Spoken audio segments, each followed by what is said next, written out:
To solve this equation, we'll get all the terms on the left side, and we're almost there, right? We just need to add that 32. So let's add 32. We'll get c squared plus 12c plus 32 equals 0.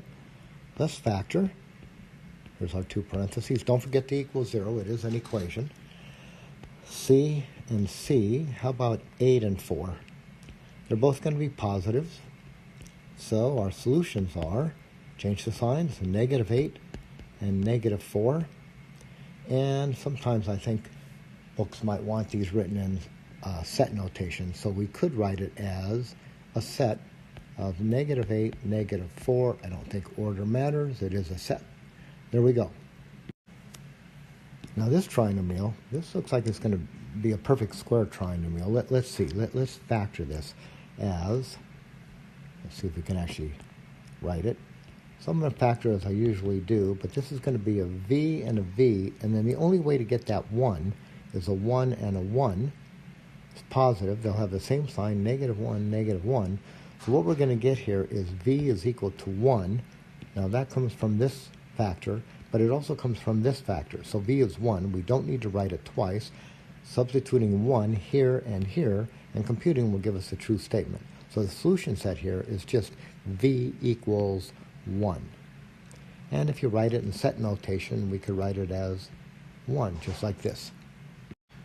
Number 35, this is quadratic. It's just going to be a little bit more complicated than the other ones we've done, just, back over here in 31 and 34, because this leading coefficient is a 1. It's not a 1, it's a 4. So a little bit more thought, but we can still do this. We've got everything on one, all the terms on the left side, 0 on the right side. So let's set up our two sets of parentheses. Don't forget to equal 0. It's an equation. Now, I am just going to go ahead and factor this. When I factored this, it took me a while to do this. I'm not going to do it all here.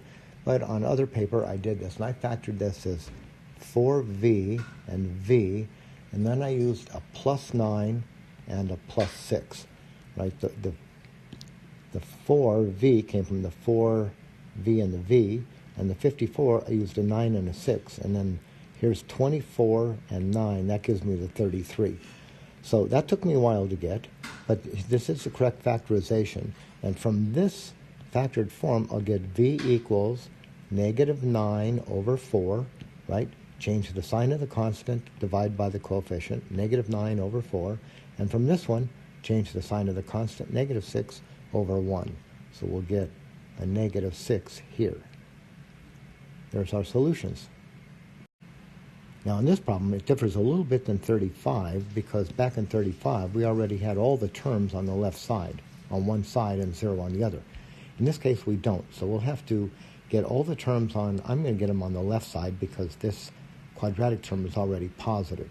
So I'm going to add the 44p and subtract the 56. So that'll give us this equation, 60p squared plus 44p, and subtract -56 equals 0. Now here's what I notice. When I try to factor this, there is something common all the way through here. First of all the terms are even, so 2 divides into each one of these terms. But it also turns out that 4 divides into each one. So what I'm going to do here is I'm going to factor this as 4 times, and then we'll get 15p squared plus 11p minus 14 equals 0. We'll get 4, and now let's factor this trinomial. Don't forget to equal 0.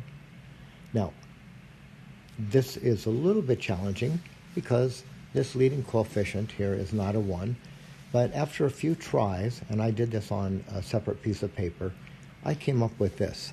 I came up with 5p and 3p, and then I came up with a +7 and a -2. Let's just be sure this works.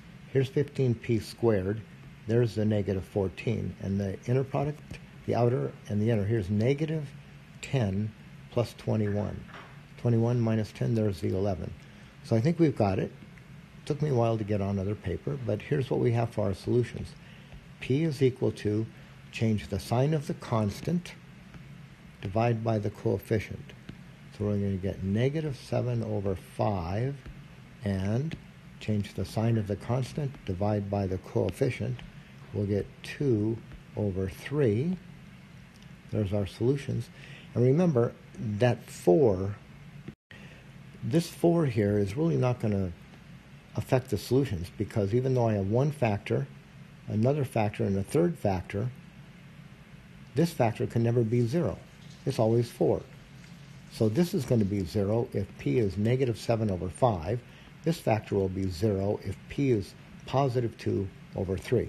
This 4, that's never 0, so it doesn't affect our solutions.